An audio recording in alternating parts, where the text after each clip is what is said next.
Welcome to Curiosity Unleashed, True Crime and Mysteries, where we'll discover some of the true stories of things that happened and explore the stories of things we can't explain.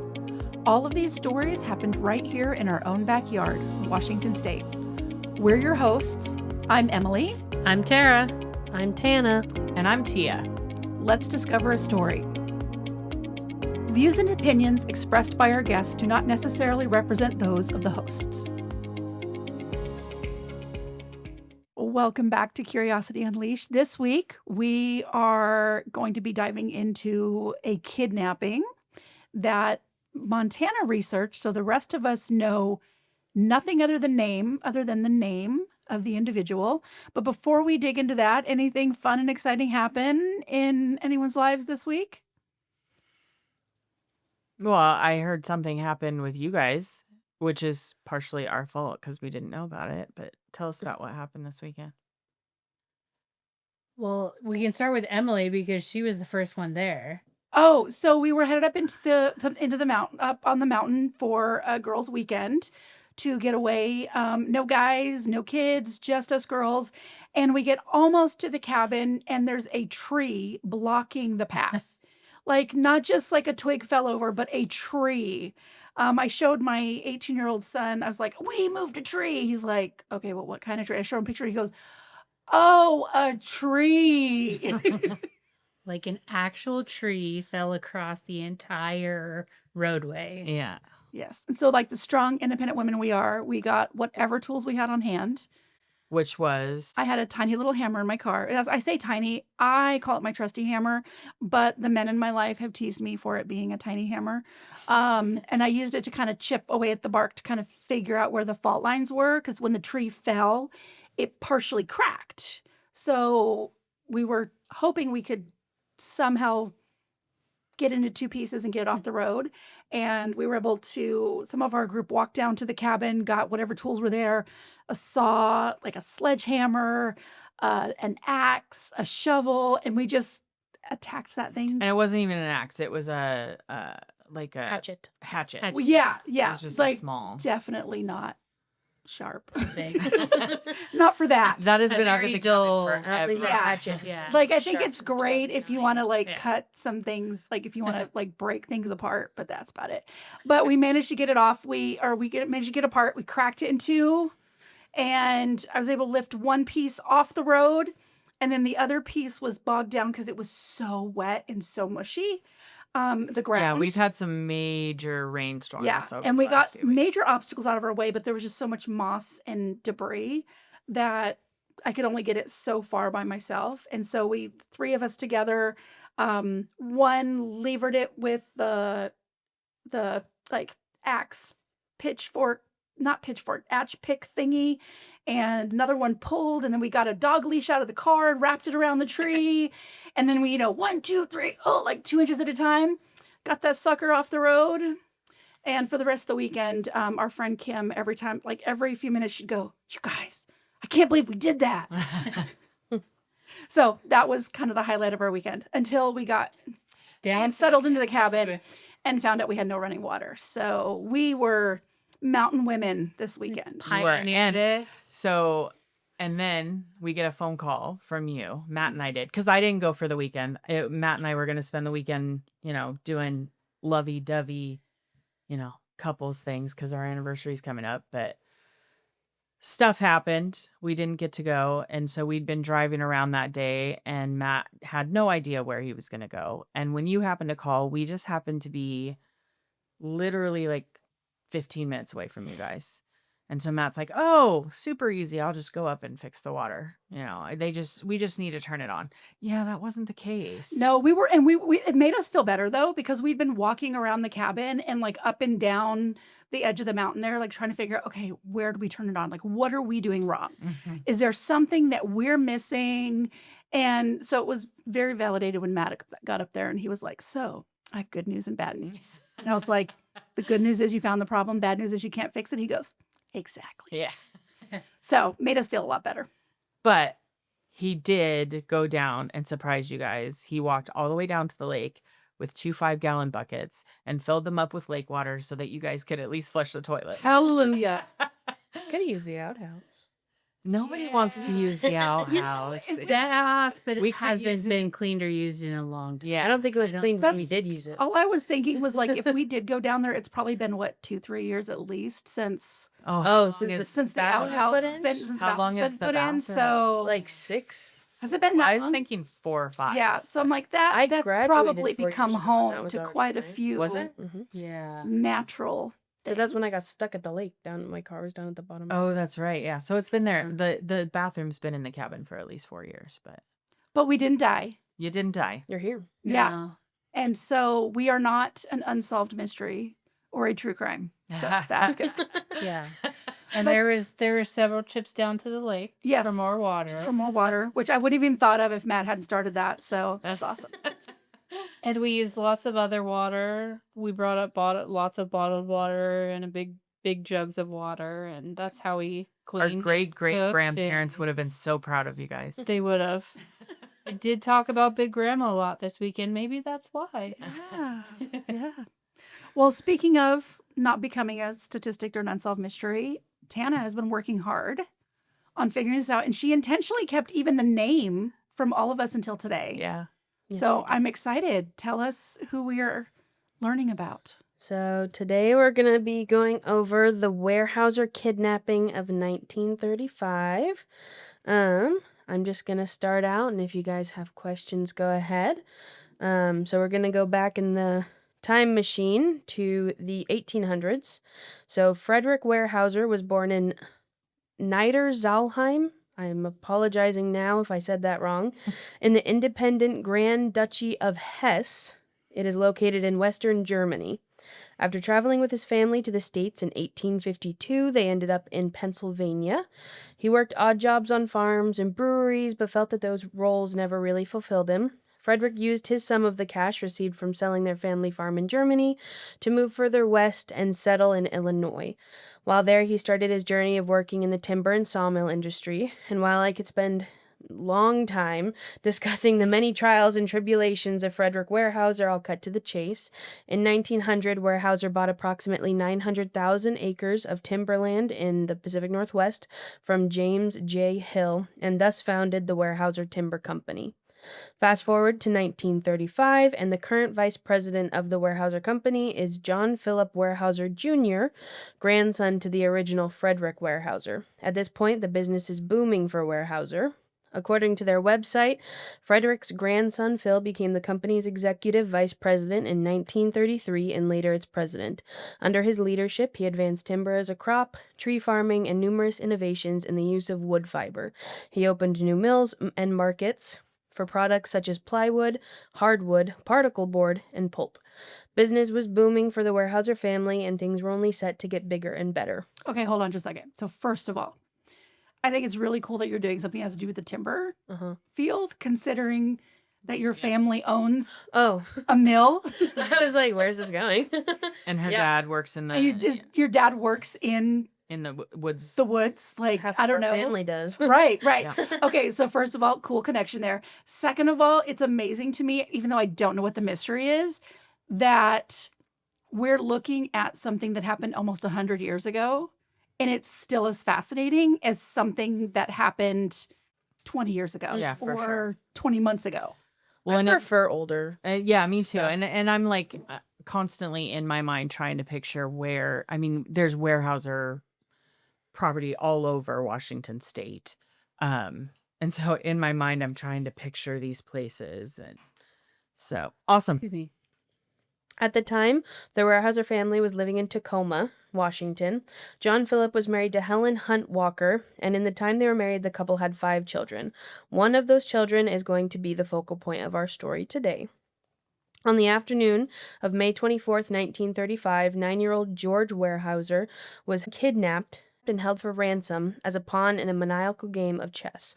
George Hunt Walker Weyerhaeuser was born July 8th, 1928 in Seattle to Helen Walker Weyerhaeuser and John Philip Weyerhaeuser, grandson to the company co-founder Frederick Weyerhaeuser. Okay, I was not expecting this to take the turn of kidnapping a child. Unfortunate. Like, well, no, I mean, because you're talking about all these adults, right? Mhm. And then all of a sudden you're like 9-year-old, and my jaw dropped. Okay, now let's go. George had been going to Lowell School, and typically he followed a standard afternoon schedule of walking over to Annie Wright Seminary, where he would meet his sister Anne after school. From there, they typically had a chauffeur that would pick them up, and they would go on their way home like normal. This day was slightly different, though. Lowell School had gotten out earlier than it typically did. At around noon, George walked from Tacoma's Lowell Elementary School at North 12th Street and Yakima Avenue to the Annie Wright Seminary on 827 North Tacoma Avenue to meet his sister Anne. George arrived at the seminary about 15 minutes earlier than he typically would. Rather than waiting, George decided to walk the short ways home instead of waiting for the chauffeur to pick them up. He took a fairly overgrown path that was along the Tacoma Lawn Tennis Club grounds. While on his walk, he encountered what is said to be a dark green 1927 Buick sedan. There were two men in the car, and the passenger proceeded to exit the vehicle and ask the young boy if he knew the directions to Stadium Way. Before George got the opportunity to answer the question or run, he was seized by the man who had asked the question. He was pulled into the back of the sedan, covered in a tattered old blanket, and the suspects drove away. Okay, I'm hoping that we know these details because the kid was okay, but I don't want to like spoiler anything because that's a lot of detail. Were there witnesses? Like, did people see anything? It was a pretty quiet area, and we'll get to it later. It was an unexpected situation to happen for George, of course, but Right. also for the kidnappers themselves. Oh, We'll get into it. okay, later. okay. It was the kid's name is George. George. Okay, and he was 9. He was 9. Okay. It was in May 24th, 1935. His dad had just become president of the company, I believe, like 2 years prior. Okay. So it didn't take long for the Weyerhaeuser family to realize that something was wrong. At first, it was just a delay, George not arriving home when he was supposed to, but then it became a search, and then very quickly, it became something far more serious. By the time the Tacoma Police Department was notified, the situation had already shifted from concern to crisis. With the Lindbergh kidnapping happening just a few years prior, Right. their Weyerhaeuser family knew they were going to be a prime target for a ransom kidnapping, potentially. Oh, my People will do horrendous things for a little bit of cash. Yeah. And then, at approximately 6:25 that evening, the situation became unmistakably clear. A postal carrier arrived at the Weyerhaeuser residence with a special delivery. It was addressed only to whom it may concern, and inside was a ransom demand, $200,000, in small and unmarked bills, specifically 20s, 10s, and 5s. And just so everybody has a good idea of how much that $200,000 is worth now, the Bureau of Labor Statistics reports on their website that $200,000 USD in 1935 has the same buying power as $4,713,797 as of January 2026. This is a cumulative inflation rate of 2,256.9%. Dang, that's not a small amount of money. No. No. That'll buy a couple nice things. That's a lot of trees. Wow. Yeah. Yeah. But going back to the story, remember to follow the rules, the letter stated. All of them. A slip on your part will be just as bad for someone else. On the back of that letter, perhaps the most unsettling detail of all, was George's signature, a child's handwriting, placed there not as correspondence but as proof that he was alive. Oh my Proof that the gosh. people behind this were the people in control. My mother's heart, my mama's heart is just like so sad right now. Can you imagine? Like, oh, it would kill me. Yeah. Yeah. The letter itself was not brief. It was long, structured, and deliberate. 21 separate points laid out in specifics, showing the Weyerhaeuser family that it was a planned and methodical event. One in structure in particular stood out. The family was told that once they had gathered the money, they were to place a message in the personal ads section of the Seattle Post-Intelligencer, the Seattle PI. The message would read, "We are ready," and it was to be signed Percy Minnie. The letter was signed with a single name, Egoist. At this point, the federal authorities had become involved. The FBI reviewed the situation and determined that multiple federal laws had been violated, including the Federal Kidnapping Act, more commonly known as the Lindbergh Law. This had recently been placed. This law had only been passed a few years earlier in response to the kidnapping and murder of Charles Lindbergh's young son, a case that had deeply shaken the nation, like I had briefly spoke about earlier. Wow. Okay. So thinking through this, now I know on TV they always say when you're looking at like movies and procedural TV shows, like the first 48 hours are the most important, Right. you know. Mm-hmm. This was like they had to wait for a letter to be delivered. They had to figure out how to get that much cash. Then they had to place an ad in the paper Mm-hmm. and then wait for further instructions. This was not Laying the 48 law. Oh, hours. and it's there's- crazy how many times that's happened with And there is- ransoms. Yeah. 21 points on that paper. Yeah. It said. Yeah. Oh I my mean, gosh. So structured. this would have been A long time. days. Mm-hmm. You wonder how long they planned and schemed and I haven't. Well, and how long does Before it the- You take? have an answer for that. Okay, keep Oh. going. okay. By the early 1930s, kidnapping had become what some might refer to as a racket, a disturbing trend, Yeah. and the federal government had made it clear that these cases are now being pursued aggressively. Oh, At the wow. time, more than a dozen FBI agents were dispatched to Tacoma so they could support the PD and the Weyerhaeuser family in finding George. This question. And it doesn't necessarily have to do with this specific case, but in all of your research, did you find out were most of these done by like cartels? Was it done by local, like the I mob? saw it as individuals. Oh, okay. I saw multiple different cases. I think even the Lindbergh one, which I can't say for sure, were done by people who wanted money. They saw, oh, this person has a lot of money and I can Okay. use that. So it was like individual people that Yeah. decided, and not like mob hits. Mhm. Not mob. I mean, I would assume those actually those are connections. something that Yeah. are connected, but in this situation, no. Okay. Yeah. While the investigation began, preparations for the ransom were already underway. The money was gathered, and even before it left the hands of the Weyerhaeuser family, each bill was recorded. Serial numbers were documented and Wow. cataloged, compiled into a list that would eventually span 10 pages. These pages were sent nationwide to banks, post offices, hotels, anywhere that there was a chance of this cash being traced. And that detail would matter later. Meanwhile, the family followed the kidnappers' instructions. On May 25th, 2 messages appeared in the Seattle PI. Expect to be ready come Monday. Answer, Percy Minnie. And then another. And this is what John had placed in the Seattle PI. Due to publicity beyond our control, please indicate another method of reaching you. Hurry. Relieve anguished mother, Percy Minnie. Phil and the rest of the Weyerhaeuser family were in anguish without George, and they knew the story coverage was not in the best interest of the kidnappers. They wanted the situation to remain as secure as possible. In some ways, it was kind of like they had the Tacoma PD in their back pocket as they followed the instructions that the kidnappers had laid out for them. Right. Like, so as to be sure that nothing was missed, because he was so Right. particular in the original letter that they received with the bullet Oh my points. gosh. By May 28th, the message was simpler. We are ready. Percy Minnie. The family had done exactly what was asked, and from that point forward, the process moved into its next phase. On the evening of May 29th, Phil Weyerhaeuser received new instructions. He was to travel to Seattle and check into the Ambassador Hotel on Union Street under the alias James Paul Jones.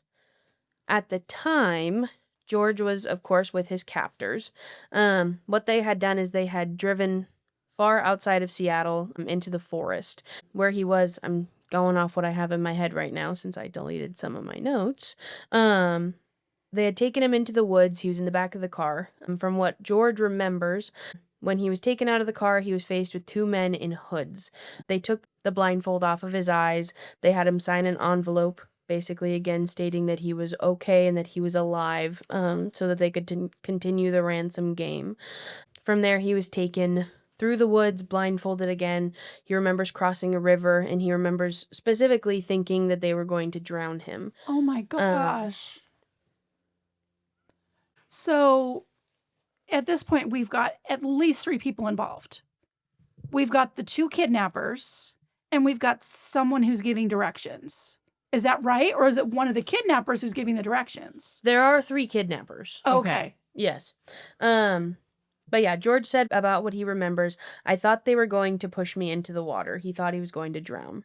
George had been led further into the woods to a 4-foot wide and 6-foot long pit that had been covered with metal, braced with posts, and lined with wooden boards. Oh.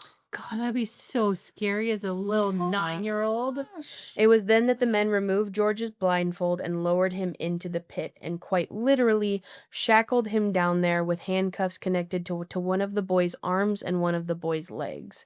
That is where he stayed for the majority of the time from everything that I read. So not Oh. only was the plan with all of the steps laid out, but the place to put him was carefully prepared. Mm-hmm. Serious planning went into this. Yeah. Yeah. Yeah. I will say I watched one podcast. Well, I Listen. watched it on YouTube. Ah. I read a lot of different articles, followed a lot of different newspapers. There was one podcast that I listened to, and I don't remember which one it was, unfortunately, but they had mentioned that the kidnappers had driven all the way to Spokane, which is where they originally lived, and they kept George there for a few of the days as he was held. I only saw that in one place, though, so I'm not going to say 100% that it is certain that Right. happened. But it was said that at one point he was in Spokane because that's where the kidnappers have lived. He was held in a closet there. That would Well, be I wouldn't suspect he would have been in that spot for the Pit whole for very- yeah. 6 Yeah. days or Well, whatever. The interesting thing is, if you think about driving to Spokane now, and I know some people are not like major travelers, they don't go outside the county, whatever. But me and my family, me and my husband, we go over to Spokane quite often because we've got kid and grandkids over there. And so for us, it's like half a day, not even half a day trip. It's like 5-6 hours, right? But if you think back to 1935, cars weren't That going would have been crazy. 70 miles an hour. Right. Yeah. The highway system was not not what it is now. That would have been quite a journey to take that child, probably still blindfolded, wrapped in a blanket, like so nobody could see him. That would have been quite the journey for him. Yeah. mm-hmm. And I will Sure. say there at one point after he had been put into the first pit, the captors had heard like a gunshot sound. They don't know if it was directed at them. I'm not sure. I don't believe it was because nobody knew what was going on at this point. But they led him after they heard that gunshot. They got kind of scared or loud bang. Yeah. It said that they led him further into the woods to another pit. So they were prepared. Wow. So they had multiple. yeah, areas. they were making sure that their area was secure.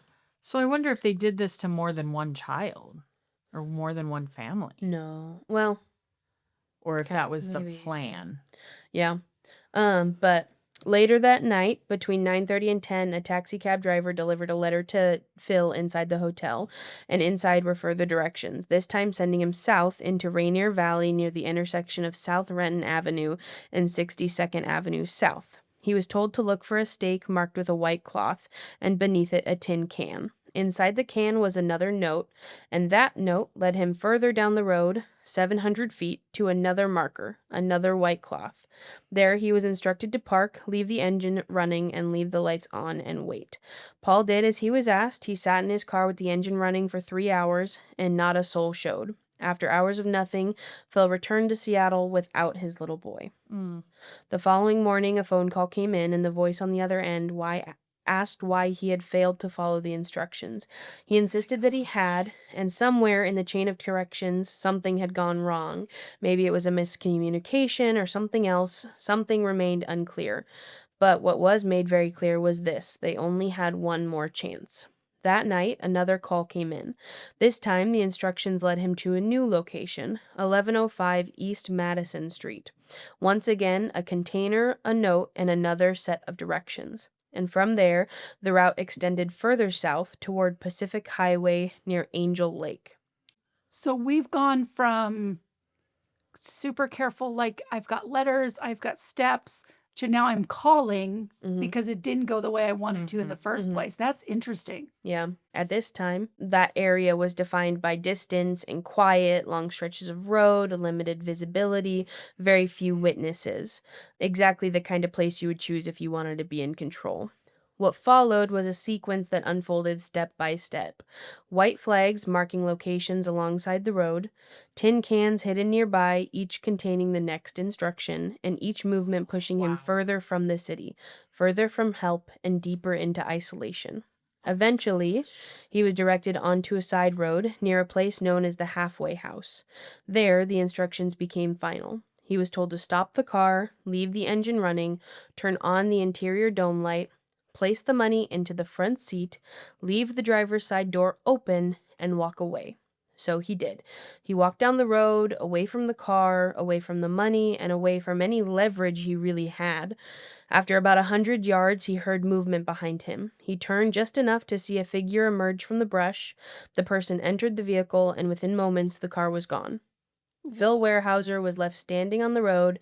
The money was gone, and now there was nothing to do but And wait. still no. And he's middle of nowhere, doesn't have his kid, like you just said, Tia. But he doesn't does have he a get way back? to It's contact anybody. 1935. Yeah, there's no cell phone to call and say, "Hey, it's done." He's hoofing it. This is where I am. Yeah. In the early hours of June 1st, so 6 days after originally going missing, at approximately 3:30 in the morning, George was released. He was left along the Issaquah-Hobart Road several miles south of Issaquah, almost an hour-long drive from where he originally had been taken on May 24th, I'm sorry. It was raining. He had 2 blankets and a single dollar in his pocket.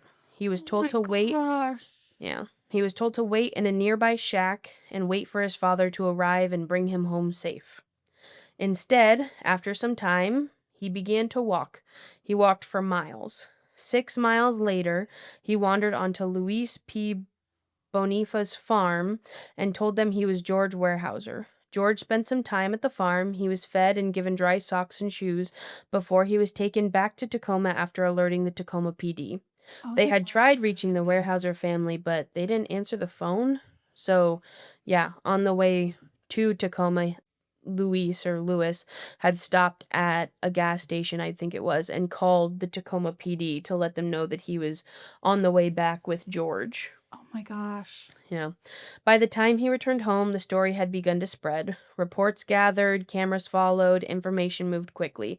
Perhaps too quickly, because even as the family attempted to shield George from further exposure, the story had already taken on a life of its own. Oh, yeah. Where's Dad by this point? Did he? He went home. Like he just. Like he just walked home. I or believe so. something? It was Yeah, there's 1935, so yeah. it's hard to find like too much detail because they didn't want the police involved because they had such big fear that having police Something would involvement happen. would make Right. the captors Yeah. change their minds again. But with George home, the focus shifted, no longer to negotiation for their son, but to pursuit. The Weyerhaeuser family wanted justice for what they and George had been through in the previous week. The vehicle used in the ransom exchange was later found abandoned in Seattle's International District. Inside were small but significant remains, a bag, a tin can, pieces of a process that had relied on precision and movement. At the time, the ransom money began to surface as well. A bill here, another one there, Oh. Oregon, Spokane, Salt Lake City, each one its own thread, kind of. Mm-hmm. And slowly, those threads began to connect. Within days, arrests were made. A man was identified shortly after.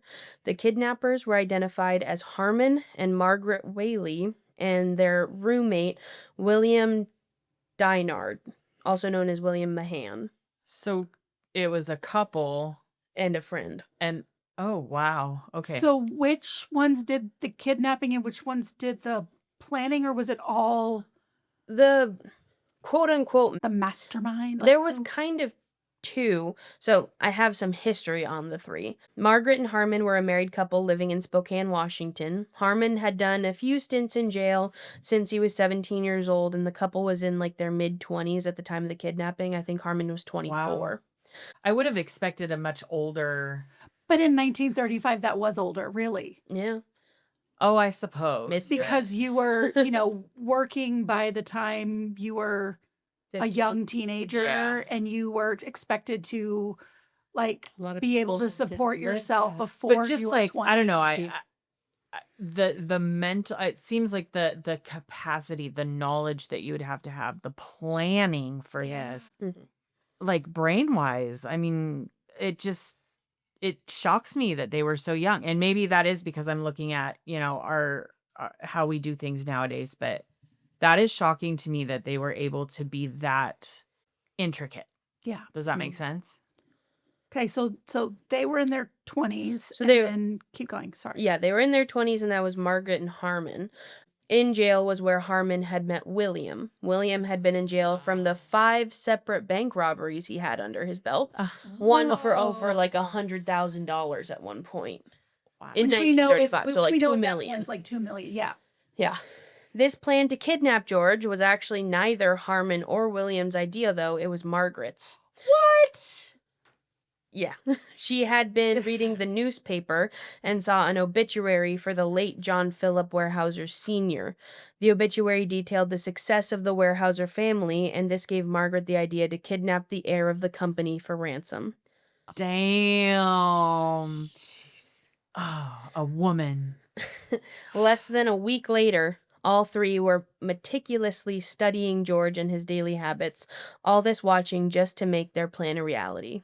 So they saw this obituary, and a week later they were in Seattle, across the state, well, Tacoma, watching, staking it out. Like they were Making following the plans. kids. Yeah. seeing Following what- the kids. So like- this was actually a fairly quick decision that they made. The day they kidnapped George, it was not planned. They had been out to watch George for the day, to continue learning his schedule when they saw that he was released from school early. Only then, when he was walking home alone, did they decide it was now or never moment and took the child before looking back. Oh my gosh, that just blows my mind. whoa. Yeah, so it wasn't, they didn't know that he was getting out early. They didn't know that he was going to take his walk, after going to It the was just seminary. like, They thought he was going to be picked up by his chauffeur and go. Absolutely taken advantage of the opportunity. Yeah. Yeah. But since there was no one Whoa. around and he was walking in an overgrown path by the tennis club, they figured, I guess we'll do it now. And Now Oh, or that's never. crazy. Here we go. yeah, the rest of the story unfolded quickly, at least in their own telling. Though notably, Whaley claimed Margaret had no prior knowledge of the kidnapping itself, only that she became involved afterward, contrary to what we had discussed earlier. Whether that distinction mattered would later be decided in court. Oh. The confessions didn't stop there either. The Whaleys also revealed that where their share of the ransom money had been hidden, in Emigration Canyon just outside of Salt Lake City, Utah, buried and wrapped in oilcloth. On June 10th, only 9 days after finding George, the agents discovered $90,000, still intact and traceable. Within days, the Whaleys were transported back to Tacoma to face federal charges. Kidnapping, conspiracy, extortion. Very serious charges. Nonetheless, but especially since the upward motion that the Fed had been pushing with the relatively new Federal Kidnapping Act. Harmon Whaley pleaded guilty, and because George had been returned alive, he avoided the maximum penalty. Instead, he was sentenced to 45 years in prison. Harmon was later transferred to Alcatraz, a facility designed for individuals the system deemed particularly dangerous. Mhm. Yeah, I would think so. Yeah, Margaret's case unfolded differently, though. She attempted to plead guilty as well, but her attorneys intervened, arguing the case should go to trial, and so it did. The trial began on July 9th, 1935, and it moved quickly. Just 5 days, more than 40 witnesses testified for the prosecution. The defense relied Whoa. almost entirely on Margaret herself. She claimed she had not known about the kidnapping beforehand, that she had acted under pressure, under threat. She described movement across state lines, Idaho, Washington, locations that ultimately helped the prosecution establish federal jurisdiction. Ooh. Yeah, in the end, the jury deliberated for just under 6 hours, and the verdict was returned. Guilty. She was sentenced to 20 years in prison. So she came up with the idea. And then she said, actually, I didn't do that. I was forced Wow. into it. And she ended up at 20 years and the other guy 45. And we'll come back to him. Wow. So, kidnapping is horrible, right? Yes, Absolutely. 100% agree. Especially with a little Child, kid. yeah. Okay. But what I don't understand, one guy got 45 years, she got 20. You can go out and kill somebody and be out in 5 years. Yeah, right. 8 years, 10 years. And these people only, I'm air quoting, only kidnapped somebody. Right. And they get 20 and 45 years. Wow. Tell me how that's No, our justice works. system is so. I mean, that is just crazy Yeah. to me. So Harmon, though, had like lots of priors, and Margaret probably didn't have any. yeah, that Mhm. yeah. So Well, that I feel like back then 20 too. and 45. And just like doing all of the research that I've done for true crime and everything, back then it was women got off easier Yeah. than men, period. The fairer sex. Yeah. They Yeah. just did. What about guy number 3? At this time, one key figure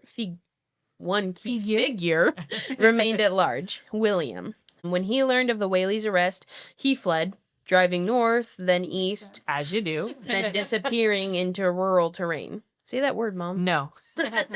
Rural.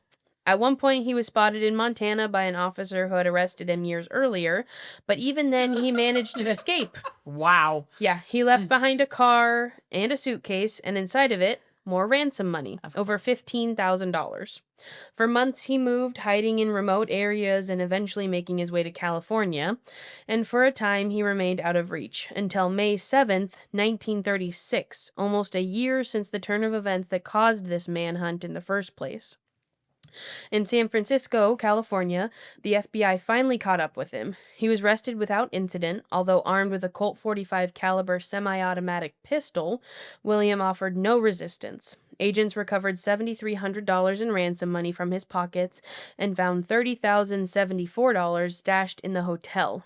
And like the others, his role in the crime was confirmed. Because he was seen as the mastermind behind the elaborate kidnapping scheme, Judge Cushman handed down a severe sentence, 60 years in prison on each count, with the sentences to run concurrently.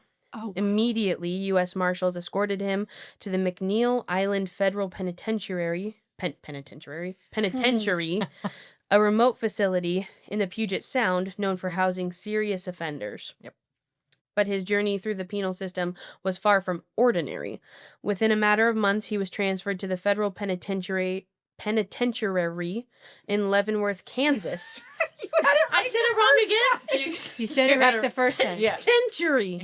Penitentiary. Within a matter of months, he was transferred to the federal penitentiary There you go. in Leavenworth, Kansas. Ah.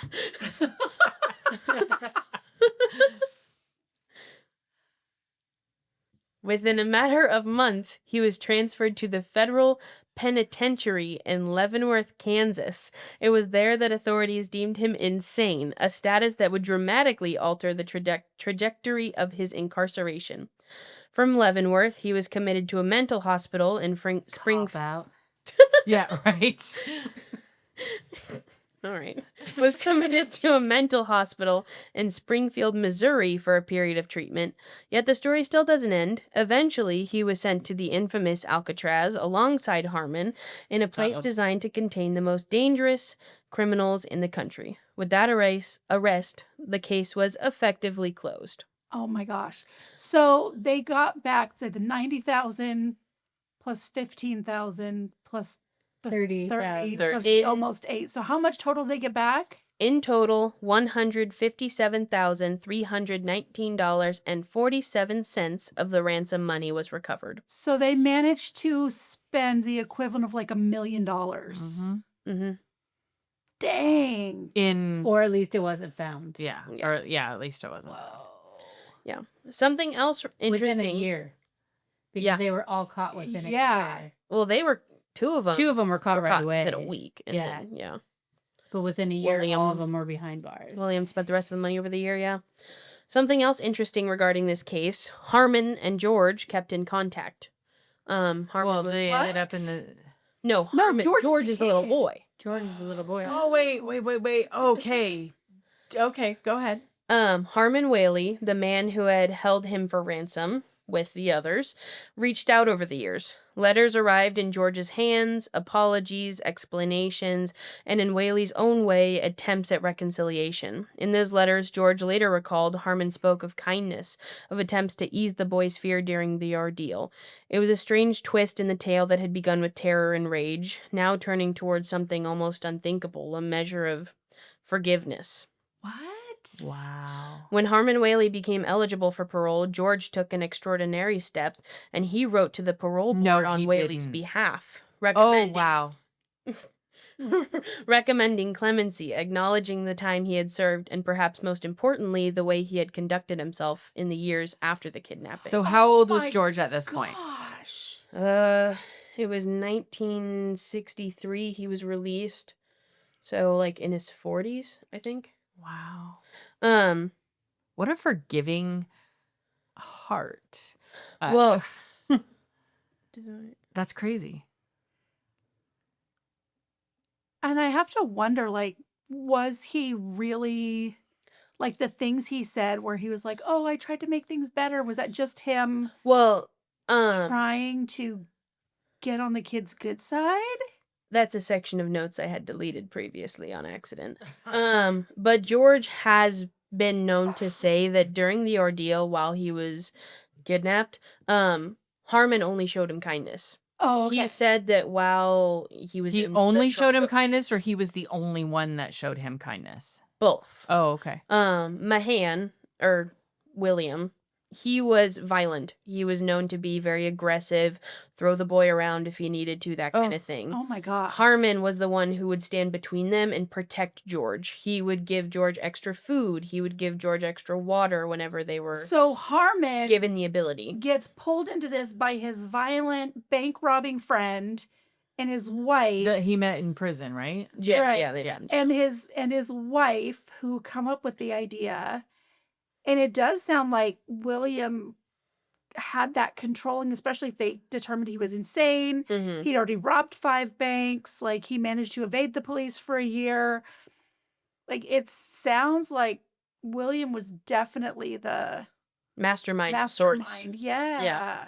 No, George always has said he doesn't speak much on the topic. He kind of steered clear of everything that happened for the majority of his life anyways, but he did always say Harmon was the one who showed kindness. Well, and I feel like after that many years, I mean, because your memory changes, your mind Yeah. grows, and you start forgetting things, especially when you're that young.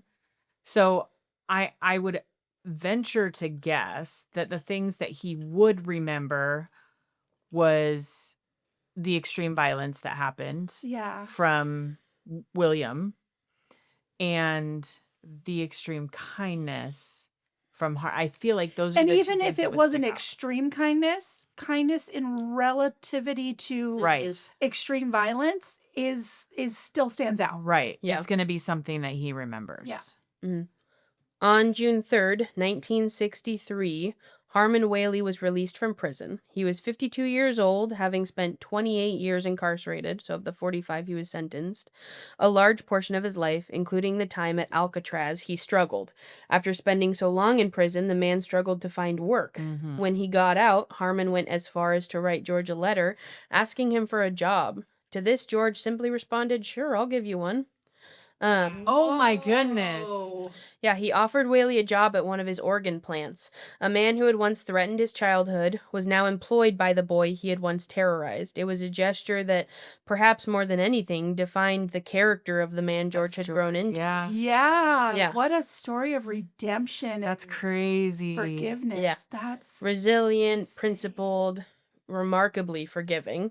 When asked why, George responded, "It's hard to describe the relationship with someone you spent some time with and had a rather unique experience with. The fact I came out alive has something to do with the way Harmon handled me." End quote. Oh, Oh my goodness. That wow. it makes me wonder what the rest of his family was thinking. Like, were they on board with this? Were they thinking, okay, yeah, I totally get why you're doing this? Or were they go, what are you thinking? Like, this guy kidnapped you. Yeah. Like, I speculate what I would do in a situation like that. And, on one hand, I want to be like, I would not have anything to do with this man. right. I don't hate anybody, but, I'd be this close to hating the person who did this. But on the other hand, it would be like, okay, it was a long time ago, and Really, after forgiveness. spending that much time in jail, the person's almost a different person. And he didn't murder Yeah, him. I mean, 28 years. He didn't murder him. Okay. Well, I mean, that's really something that he didn't kill him. He was the only kind one. I don't know what I would do, honestly. Wow. At the lumber yard, Harmon was known to be a solid worker and worked there until he passed many years later when he was 73. So he worked there for like 20 years. Wow. 21 years, yeah. Now, George, Crazy. he didn't inherit his father's empire in the sense that many heirs simply inherit wealth. He immersed himself in it. He walked the mills, he wandered the timberlands of the Pacific Northwest.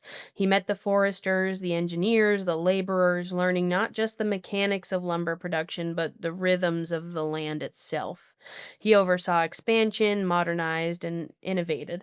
Under his watch, Weyerhaeuser didn't just cut timber, the company expanded into plywood, hardboard, particle board, and pulp. He introduced efficiencies in the mills, adopting technology that made operations faster and safer. And yet, even as the company grew, George never lost sight of responsibility. He championed sustainability. He championed sustainable forest practices long before they became a popular idea. The forests weren't just assets, they were a legacy, a promise to our future generations. Wow. But George's leadership wasn't only about trees and machines, he cared about people.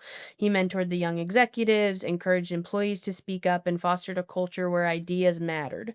He understood that a company's strength wasn't just from the trees, just from the timber, it came from the people who worked in it itself. So he went through this traumatic experience at 9 years old. And it wasn't just 24, 48 hours. It was Almost a week. almost a Yeah. week Yeah. where he is confronted with violence. He's confronted with uncertainty. I've got to imagine that not just being physically violent, but William was probably also verbally violent. Oh, for Oh, sure. And he yeah. probably feared for his life. He was thrown into 2 separate holes, put He in thought the he was back gonna of a be car, thought he drowned. was going to be drowned, all of these things. And to turn around and become the A man good that he human? became. Yeah. Even in later years, George remained involved, walking the mills, meeting with teams, offering advice. When he spoke about the company, it wasn't just for profits or numbers. He spoke about responsibility to the land, to its employees, to its community, and the Weyerhaeuser legacy itself. By the time he passed at the age of 95 in 2022, George Weyerhaeuser had not only preserved his family's empire, but strengthened it and modernized it. George Weyerhaeuser did actually downplay the impacts of the abduction and frenzied aftermath, but his daughter, Lily Weyerhaeuser, believed the experience did affect his outlook on life. She said, quote, "I think that the incident forced him to reckon with who he was at a very young age, and he realized how he could get through it." Dude, if Wow. anybody deserved a nice long life, it was him. Yeah. Yeah, And right. imagine like the very company that was the reason he got kidnapped, if you think about it, Mm-hmm. the company and the success and the family, he then turned around and devoted himself to it. It could be so easy to be like, you know what? This is the root of all problem. This is the reason Right. that this happened to me. I don't want anything to do with it.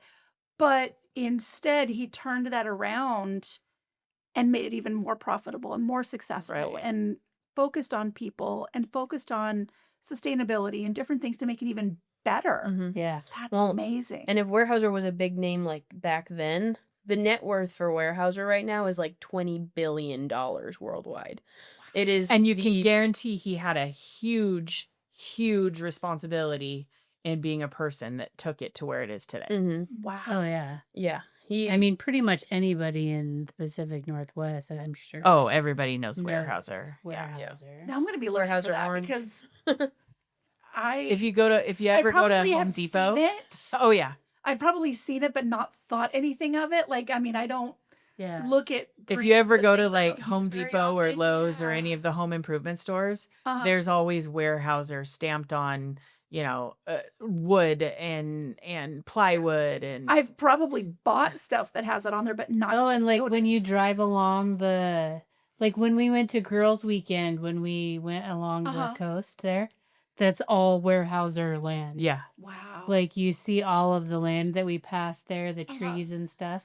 You'll see signs all along there that says Weyerhaeuser. Oh wow. I can Now I'm gonna notice. I can it. literally see their stamp in my head right now. Oh yeah, Is it kind of like a? It's like a rectangle kind of. It's a rectangle. Okay, I'm picturing blue like a, writing usually. Kind of Okay. a blocky letters. I will Mm. probably. Well, I'm gonna see it now and be like, oh, Ah.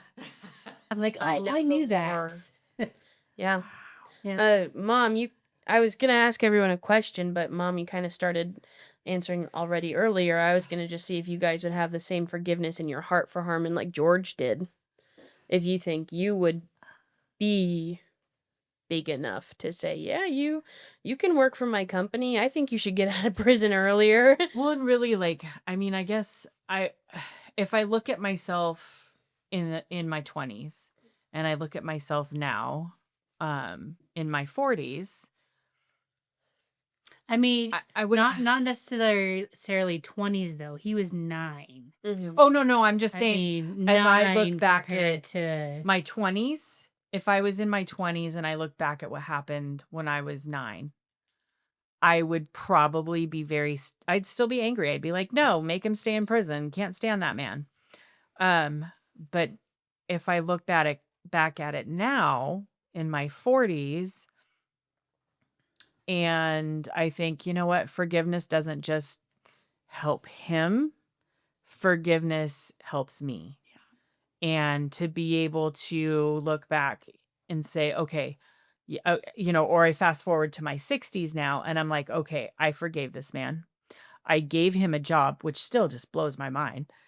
I gave him a job. I helped him live a productive life. I can die. Well, I mean, he lived into his 90s, but, Right. I can look back on that and go, okay, I did something good for somebody who technically didn't deserve it, but I did it anyway. And not only did he live a productive life, I got something out of it too. Yeah. It helped heal him and it helped heal me. And But I wouldn't see that in my 20s. There was that level of repentance in there, though, that makes all the difference. Oh, for sure. Because you can have someone in your life that has traumatically affected you, and you can choose to forgive them, but not let them back into your life Right. because you know that there is no repentance there, that there is no restitution, there is no attempt to show that things had changed. But there's a difference, I think, in this where would George have still forgiven him just for his own heart and peace of mind if there had not been repentance and a reconciliation? That's the word I'm looking for. Right. I think it would have been different. And I think for me to answer that question, it is difficult to say yes or no because I wasn't there. True. I think about things in my life, people who have traumatically affected me. And given the relationship since then, no. I can forgive from my own heart and mind, but I would not let them back into my life and give them a job because there is a limit to how much you let someone back into your life, depending on the extension of that relationship. Now, if this person who has traumatically wronged me had changed, had obviously changed, had created a different outcome, and had the repentance heart. the repentant heart, Yeah. a true, not a, if I say I'm sorry, you'll write me a good letter, but that true repentant heart, would it be different now? I don't know. So it's one of those things where I almost can't even answer that question because I wasn't there. I wasn't the one who went through it. I wasn't the one who built that relationship afterwards. I wasn't the one who experienced that repentance and reconciliation. I wasn't the one who could see. I can imagine George could see that this man's life was radically affected by his friend and his wife. True. And there comes a point, especially if it's a weaker personality, where you get pulled along and you feel like you can't get out of it, I think. We see that in teenagers all the time. Right. Teenager who knows better, but they get pulled in by their friends and they cannot see a way out. Yeah. Granted, he was in his mid-20s, which really would have been like 30s or 40s today. But sometimes you just have that person that doesn't grow out of that juvenile way of thinking where they just can't get out of it. And I don't know if George saw some of that, like this was outside of his control. He did what he could to make things better, by being kind, by sticking up for him, by making sure he had what he needed, making sure he was more comfortable, making sure he didn't die, because it would be easy, honestly, for William just to decide, okay, cut his throat, leave him on the side of the road. True. But he didn't. That didn't happen. And so I don't know what I could say, but I feel like there's just so much that could be unpacked mentally, emotionally, spiritually, just psychologically about that whole relationship. So I'm guessing that Harmon and what was his wife's name? Margaret. Margaret. Did they end up getting divorced? Did they stay married? I mean, she only did 20 years, right? Yeah, but okay. So our sound guy has a question. If the wife was the originator and the other guy was the mastermind, was she stepping on her husband with the bathroom? I wondered that too. But do we know anything about like what the relationship between Margaret and William was? I didn't see a lot of that in articles. They did not stay together. Google told me. Okay. Margaret and Harmon Whaley did not stay together after their prison time. Harmon was sentenced to his 45, while Margaret was sentenced to 20. And after they were released, they both lived separate lives. How long did Margaret serve? 20. Her full 20? But did she serve that full 20? That's what I'm trying to figure out. I was curious about the same thing. I wondered Back in the I day, wondered if they were. probably didn't. It probably wasn't as well known. Like, Oh yeah, I not would've- yeah. But maybe. I don't know. Because it seems like you've got two stronger personalities. Williams, I believe, being the stronger from just what I know Mhm. from today. The stronger and the more psychotic, apparently, because, they ended up deciding he was insane. but they must have overturned that insane since he ended up going to Alcatraz. Yeah. Found it. Margaret Whaley, she lived from 1950 to 1989, was released from the Federal Correction Institution, Alderson, West Virginia on May 21st, 1948, having served 2/3 of her sentence. After her release from prison, she divorced Harmon, resumed using her maiden name, Thulin, and moved to Columbus, Ohio, where she worked for the American Electric Power Company.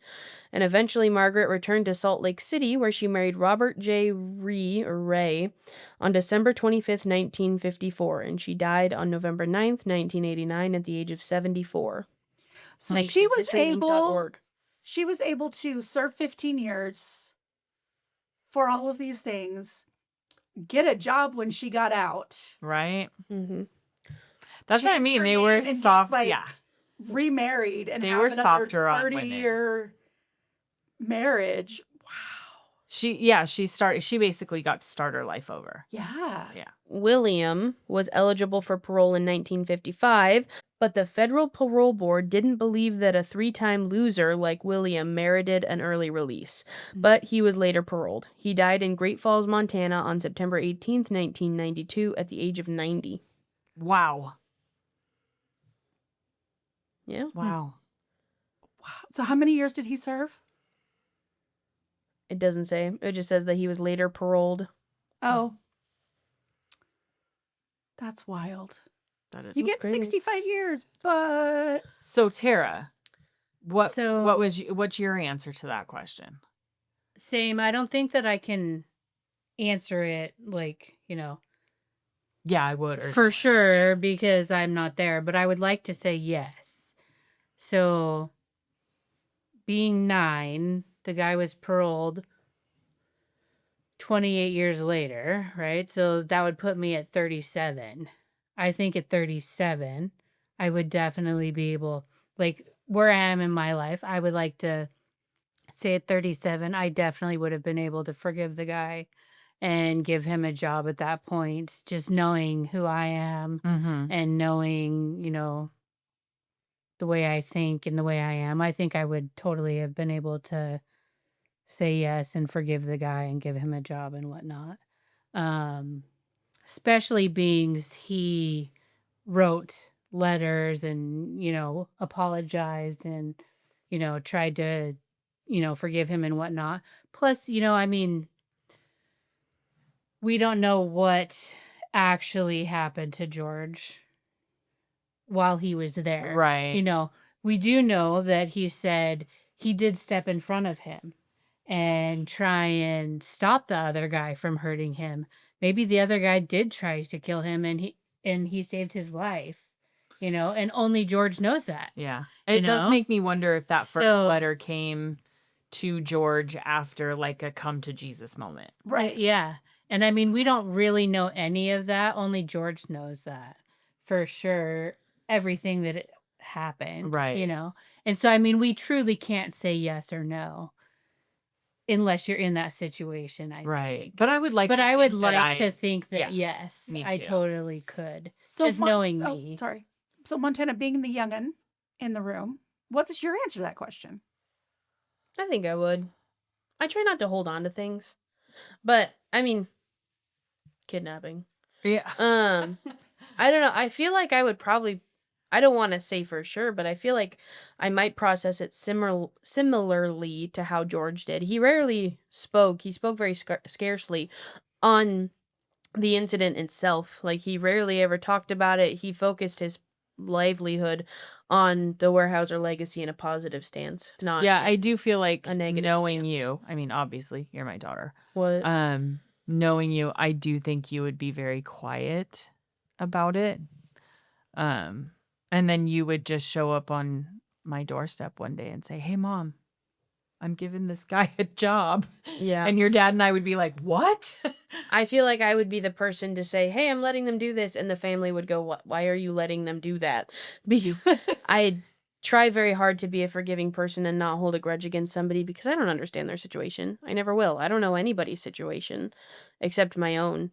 So, like Mom said earlier, they didn't kill the kid. Yeah. Clearly he had the forgiveness in his heart to be able to do so. So I would think if he was able to, I think there's a good chance I'd be able to, but who knows? You never know for sure.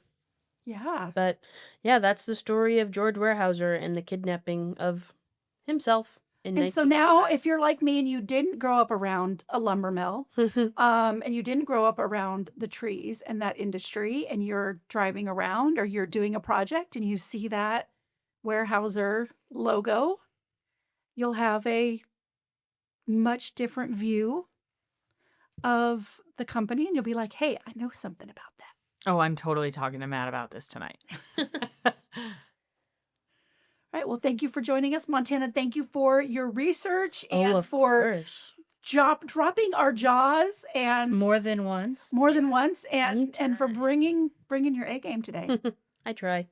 Thank you. And let's hear in the comments. Do you all think that you could forgive, forget, and help a man start a life? Not after- necessarily forget, but forgive Oh, and fair. give Yeah. him a job. How do y'all feel about that? Let us know in the comments. Thank you for joining us on Curiosity Unleashed True Crime and Mysteries. If you have a true crime story or mystery you would like us to explore, reach out to us on our social media.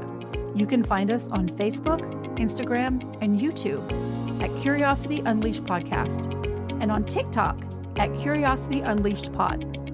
You can also send us an email, curiosityunleashedpodcast@gmail.com. Once again, I'm Emily. I'm Tara. I'm Tana. I'm Tia. See you next time.